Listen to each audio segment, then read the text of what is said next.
Ebana, jina langu ananiita Official Rose D, ni mhabarishaji kupitia channel ya kupendwa kabisa ya Biomedia. So kwa ajili ya kupatana na mimi, utaungana moja kwa moja na mimi kupitia channel hii ya Biomedia. Karibu sana mtazamaji, karibu sana. Kama bado hujaanza kutufuatilia, nikwambie uko sehemu sahihi ya kuhabarika na habari za kijamii, habari za siasa, michezo, burudani, habari za udako. So gusa alama kengele, subscribe, share, like, comment, itapendeza.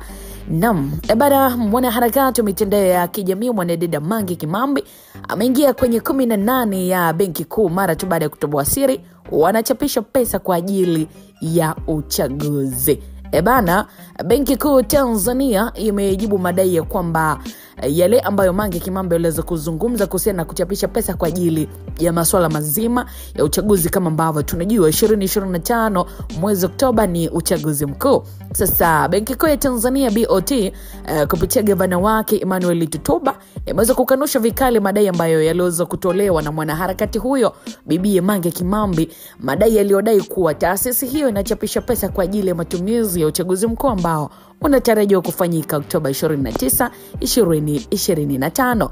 Na katika taarifa rasmi ambayo ilitolewa na gavana Tutuba, BOT ilieleza kueleza kwamba madai hayo hayana msingi wowote na ni ya kupotosha wananchi kuhusiana na shughuli za msingi za benki kuu ambayo ni kuhakikisha uthabiti wa thamani ya shilingi ya Tanzania pamoja na utulivu wa mfumuko wa bei kote nchini. Nitapita na nukuu ambako anasema benki kuu ya Tanzania haichapishi fedha kwa maelekezo ya kisiasa wala kwa ajili ya uchaguzi.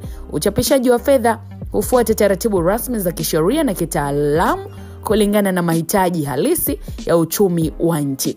Haya yalikuwa ni maneno ya gavana Tutuba, nikimnukuu namna ambavyo alikuwa anazungumza ili kukanusha yale ambayo yamekuwa yakitrend na kuvuma kuna kwa mitandao ya kijamii. Lakini pia Tutuba aliweza kuongeza kwamba taasisi hiyo inaongozwa na sheria, kanuni pamoja na misingi ya uwazi katika kila hatua ya usimamizi wa sera ya fedha nchini. Na kauli ya Mange Kimambi bana iliweza kuzua gumzo kubwa mitandaoni katika mitandao ya kijamii, huku baadhi ya wananchi wakieleza wasiwasi wao kuhusu mfumuko wa bei pamoja na matumizi ya fedha katika kipindi cha kuelekea uchaguzi. Lakini pia BOT iliweza kusisitiza kuwa hali ya mfumuko wa bei iko katika viwango ambavyo vinakubalika na uchumi wa taifa na uchumi wetu bana upo imara.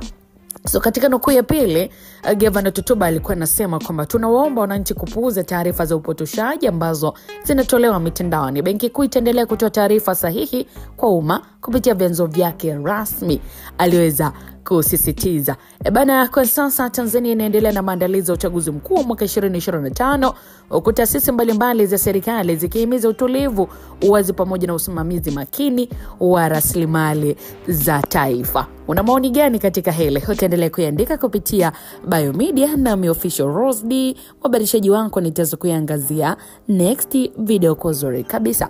Hope umeweza kuenjoy. Till next time, bye bye.